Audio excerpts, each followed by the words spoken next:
Are Chaos Warriors of Khorne with Halberds any good? They're solid, and that's important.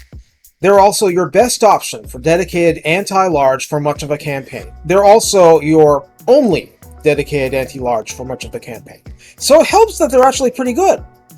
Please like, subscribe, comment, and consider donating to my Ko-fi page. I can use all the support I can get. Every bit is appreciated.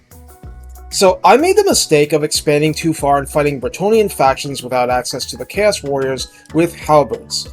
That made things pretty rough.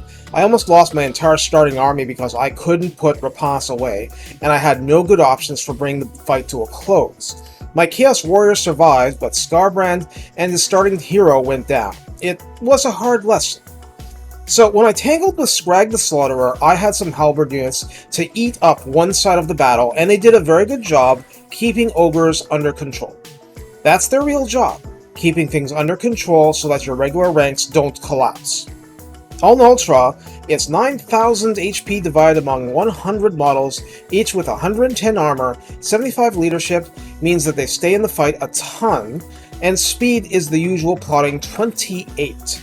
Melee attack is 30, with a middling attack interval, and melee defense is 37, which isn't horrific. Melee strength is 34 default, split between 10 base and 24 armor piercing, with a very beefy 19 versus large. That means 49 versus large, and with Frenzy applying, 59 versus large without any other buffs, chevrons, or so forth. Of course, the weapon damage goes up 10% too from Frenzy. Charge bonus is an anemic 10, which would go up to 11.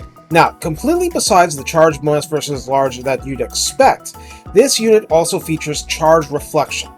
This is a mixed bag because if your models are tossed into next week, they can't take full advantage, but at the very least, they'll stop that charge bonus from being used against you. It's simple, but it absolutely works.